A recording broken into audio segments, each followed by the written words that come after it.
Imagine not being able to read the paper because your hands were shaking. Imagine not being able to read newsprint as your world faded to black. The National Federation of the Blind, Newsline, Indiana. Monthly Report.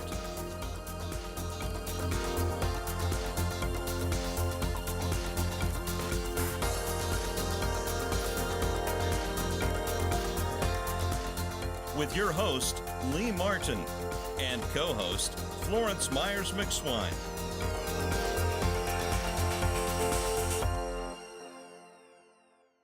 It is very, very exciting this evening to kick off our 63rd National Federation of the Blind State Convention with the taping of the Newsline Monthly Report. Let's give it up for them. We're going to have an exciting convention this weekend, and we have a surprise for our national rep, Denise Avant. She's from Chicago, Illinois, and to present our surprise to Denise, we are going to have one of our youngest federationists, Jordan Debro, to talk and give her our brand promise and the pledge.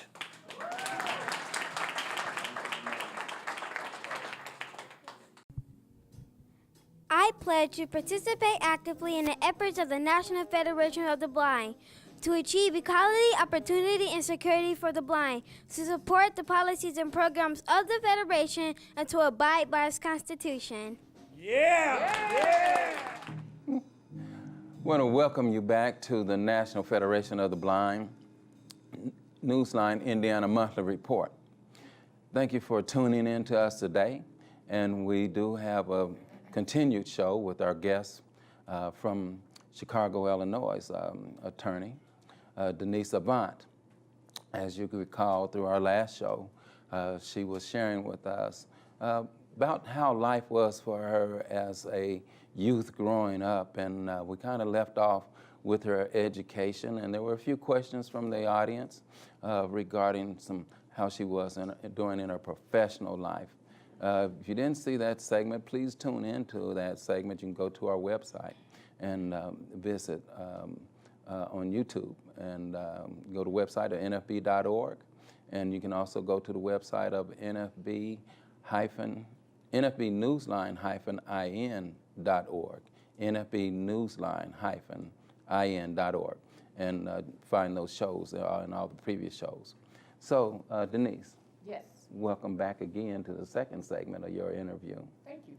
Now, many of the challenges that you faced as a youth coming up, being blind, trying to make friends, being a blind youth, not getting the braille that you needed until you became a teenager, and now you're off to college. So tell me a little bit about why you decided and where you decided to go to college and how was it difficult for you? No, it was not difficult. I was someone through high school, I liked to write. I wrote for the school newspaper, and I wanted to major in journalism. And so one of the best journalism schools in the country is the University of Missouri at Columbia. And by me being raised as an only child, I knew that I needed to go to school away from home because I needed to prove to myself and others that I could be independent regardless of any lack of skills. But you don't really, you're young, you don't think ahead like that.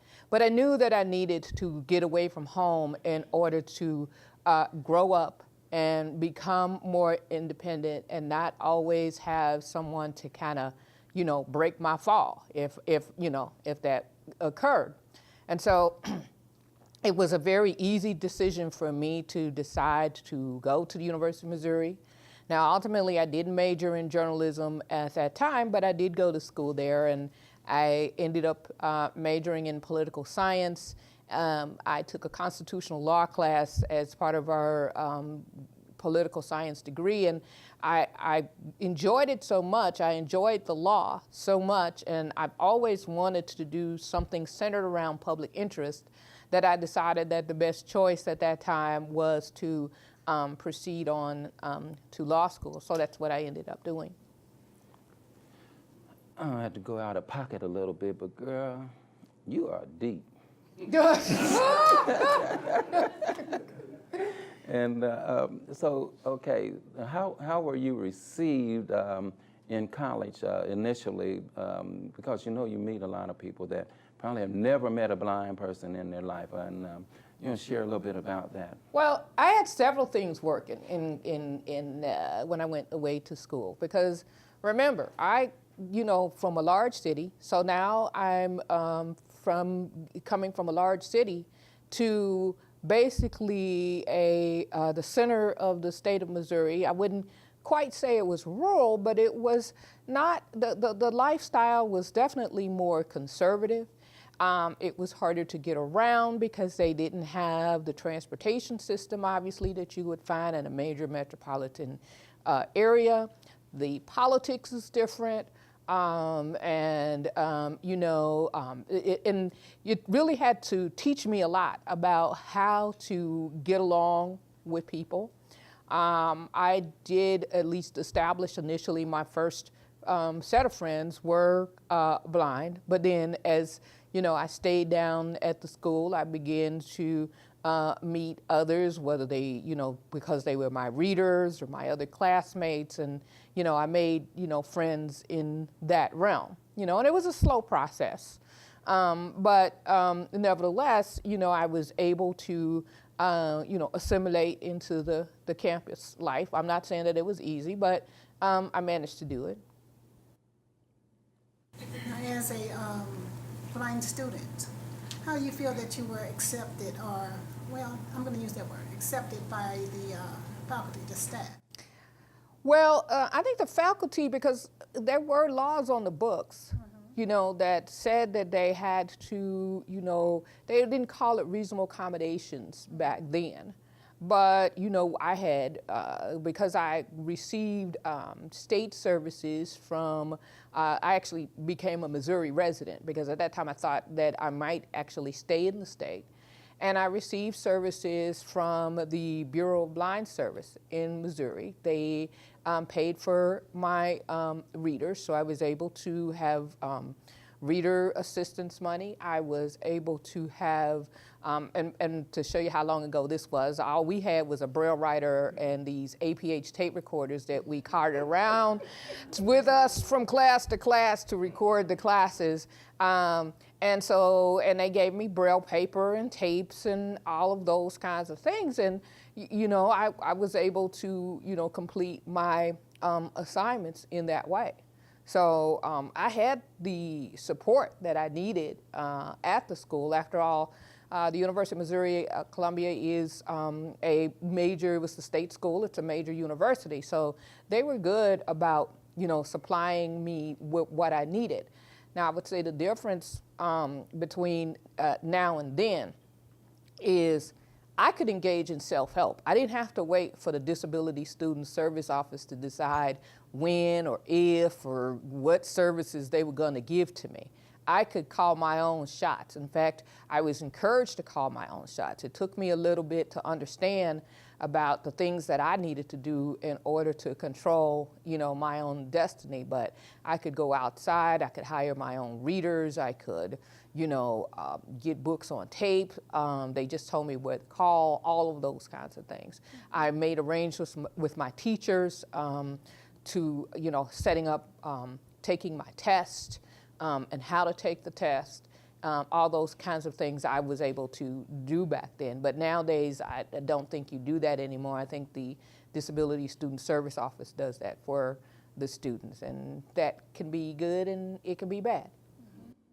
Mm-hmm. Now, you know, my understanding as far as with attorneys is that most attorneys seem to be great debaters. Have you ever, you know, thought about your strengths as far as being a debater, being an only child?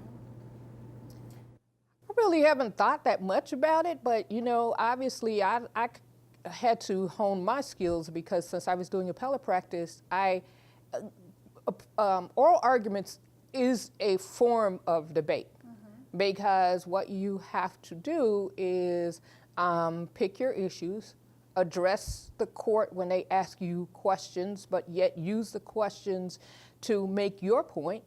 And at the same time, you have to respond to the point that's being made by the prosecutor in their briefs and in their arguments. So I would say that oral argument is a form of debate.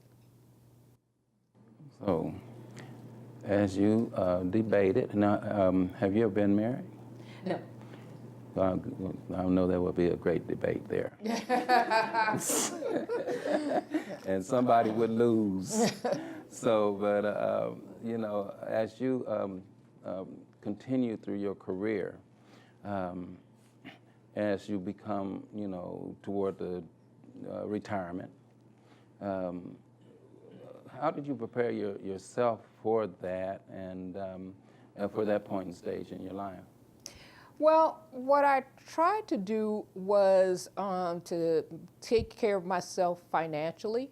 You know, I spent a lot of money, but I also saved money as well. And I, you know, tried to make wise financial decisions. I tried to, you know, I always tried to live within, you know, my means, don't overspend, get, you know, have multiple credit cards and go deeper in debt and all those kinds of things. And so, you know, and since I was employed, we get paid by the county. We have a pension system. So I will, you know, receive a pension because I paid into the county pension plan that was matched by the county itself. Okay, now, what would be your advice to any student or anyone that would want to go into journalism or law that's coping with sight loss? Well, number one, be ready to use all available tools.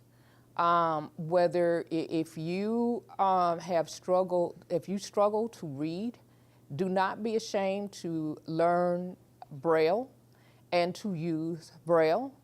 Learn to use a computer with JAWS or NVDA, or if you're going to use the Mac, use VoiceOver. And also, I see now that young people don't like to use readers. Now, of course, we want to be able to work independently and we want to be able to work when we want to work. But sometimes it's just not possible.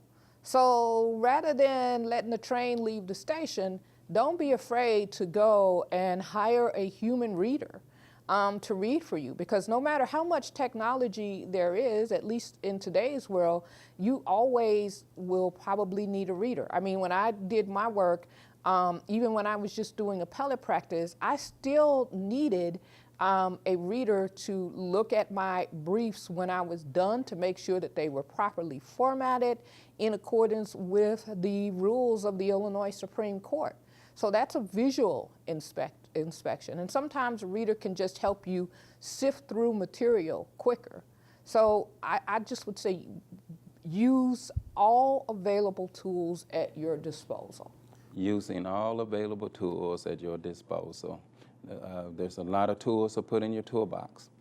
Okay, we'll be right back on WHMB 40 and with our guest, the fabulous, the great debater, the one of a kind, Miss Denise Avant.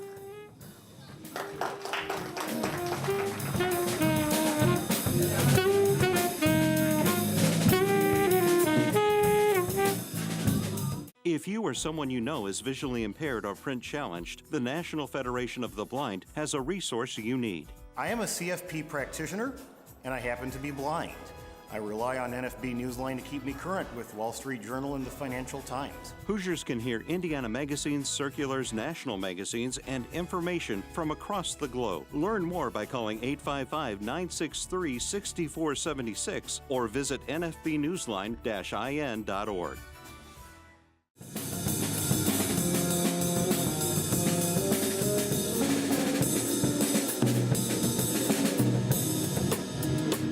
Welcome back, and we have a question and answer period from our audience. So let's get the questions rolling, Kelly. Okay, and we're talking to? Ron Brown. Denise, I have a question. I want to know how the National Federation of the Blind, the consumer organization that you belong to, how did it impact your career choice, if it did or if it didn't, and or how did it impact your life?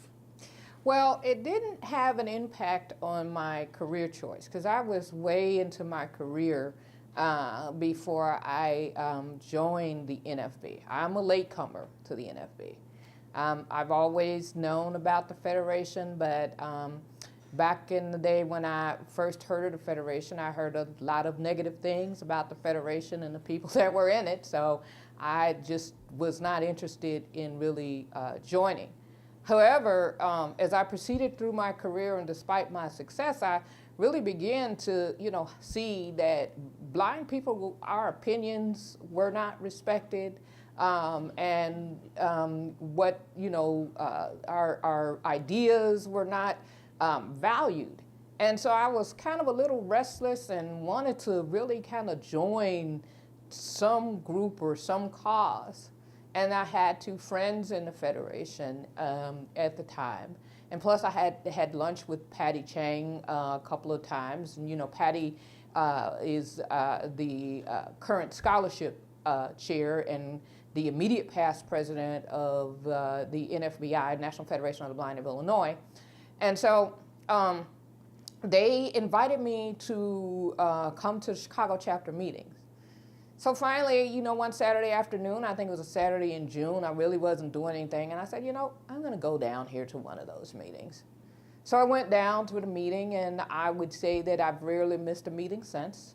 I met friends in the Federation. They asked me to do things in the Federation. They trusted me to do things in the Federation, including serving on the Chicago chapter board as the first vice president, serving on the state board as a general board member, heading the public relations committee. And I began to see that your level of vision was never going to be an issue in the Federation. The only question was, are you willing to vote your time and talent to the movement of blind citizens in the United States? But we, as an organization, we don't do that hierarchy of vision where the more sight you have, the more valuable you are. It does not matter with us. And so at that point, I think once I began to receive that level of trust and give out that level of trust, I think that's when I began to really embrace the Federation. Good answer. Thank you. We've got another question here for you, Lee, and for Denise. Hi, Ms. Denise. Have you dealt with any discrimination since you've been an attorney and going through school? And if so, how did you deal with that? Well, I would say that it took me time to find jobs that I felt like I was qualified for. I remember one particular job that when I first got out of law school, and I interviewed for it, and I thought that I did a good job in the interview. Now, I later learned that they hired some other person for it, but I'm sure that I had more qualifications than the person that they ultimately hired for it. And I think that the reason why I was not hired was due to blindness. But, proven sometimes discrimination, even back then, could be a hard deal. But I just kept on interviewing. And somebody told me that for a blind person, maybe this has changed, that you have to maybe get send out 24 applications before you get your first job interview. And even beyond that, you may have to send out some more before you ever get that first, offer. As a matter of fact, my first job offer was not with the Public Defender's Office. I had worked in Will County, which is one of the collar counties next to Cook County, for 2.5 years. And I used to commute for 2 hours back and forth every day when I first got my first job. And the reason that I took it was I looked at it and I said, well, even though it's going to take me a long time and it's going to take up most of my life, and I'm going to have to use the public transportation system, I need to get out here and show that I could do this job. So I took the job, and I tried to build from that. And before that, I volunteered at Uptown People's Law Center. I did that just because I wanted to, as I would go through my career, I wanted to have some kind of foundation that I could point to and say, I represented this client, I wrote this motion, I wrote this brief, I did this or I did that, so that I could have some concrete showing when I went into an interview, just to prove that I was capable of being a successful lawyer. And I don't think that the average sighted person would have had to do that. Okay, and we have one more question here in the audience, and we're talking to Bob Rowe. Okay. Denise, did you ever have a problem with your clients taking you seriously because of your sight? Yes, you didn't. I didn't have a client who said, because by and large, some of my clients never, because I was doing appellate work, but then when I did post-conviction work, I would meet some of my clients. They would never come right out and say, well, you're blind, how are you going to do the work for me? I had a client one time, this is as I was coming toward the end, but this guy was kind of desperate. He wrote to a friend of mine, and little did he know, this person had worked with me, and she had now retired, but she was in private practice. He wrote to her and said that my lawyer is very blind, and I don't think she could do a good job for me. And she wrote him back to say, I worked with this person, and I know that she will represent you well and handle your case with the utmost of professionalism. A lot of times with a client like that, what you do is you just do the work, and you do and you do what you need to do.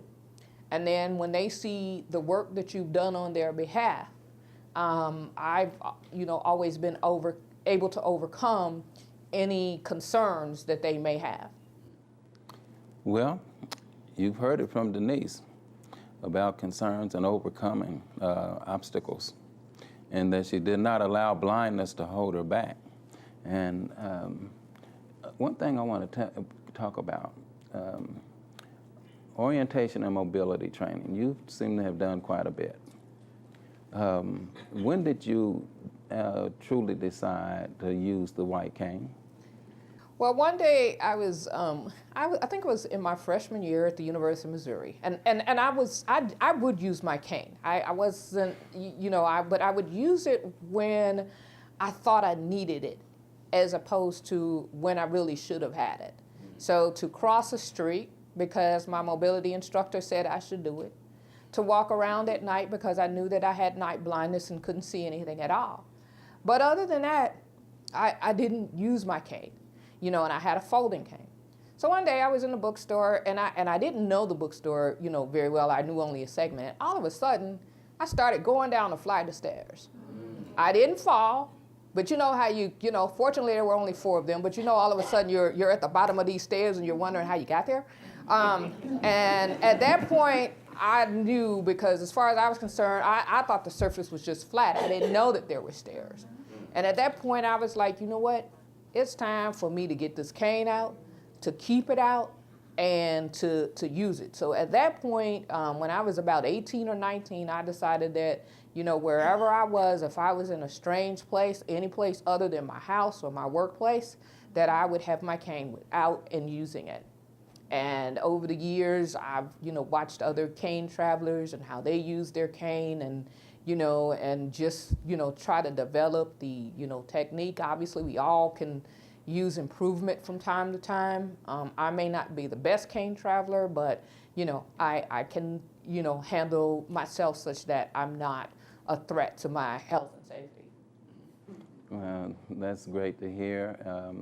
because I know oftentimes people like myself, at first I wasn't carrying a cane, but until I went down a few stairs myself and a few doors and, you know, not knowing the skills. But yeah, so, and I was too vain to carry one too for a while. But it's cool to carry a cane as we come up on White Cane Safety Day that's coming up Sunday, the 15th. So there'll be a lot of information out there for people to learn about the canes and the rights of blind citizens carrying canes, and you know, when you see a cane, to respect the cane and the individual that's using the cane. So, Denise, when you received the offering to become a national board member, how did you feel? I felt very proud, very gratified, and quite frankly, it's amazing because if you had told me back in 1975 or 85 or 95 or even 2005 that I would someday serve on the national board of the National Federation of the Blind, I wouldn't have believed you, because I was just not that connected to our movement. Wow. So congratulations on being placed onto the board, the national board of the National Federation of the Blind.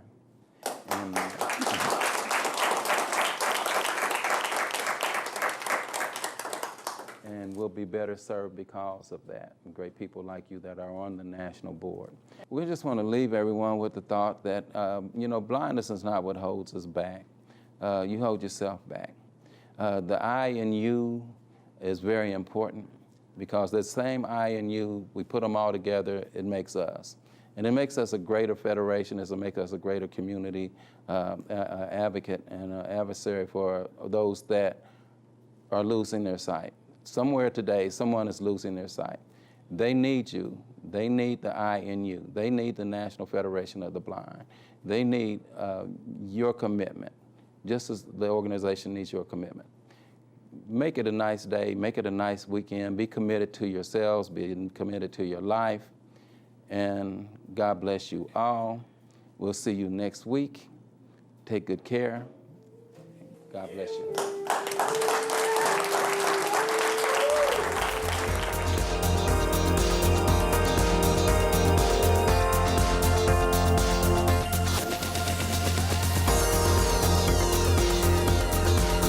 The National Federation of the Blind Indiana Monthly Report. For more information, go to nfb-in.org or call 317-205-9226. That's 317-205-9226. The National Federation of the Blind encourages you to live the life you want.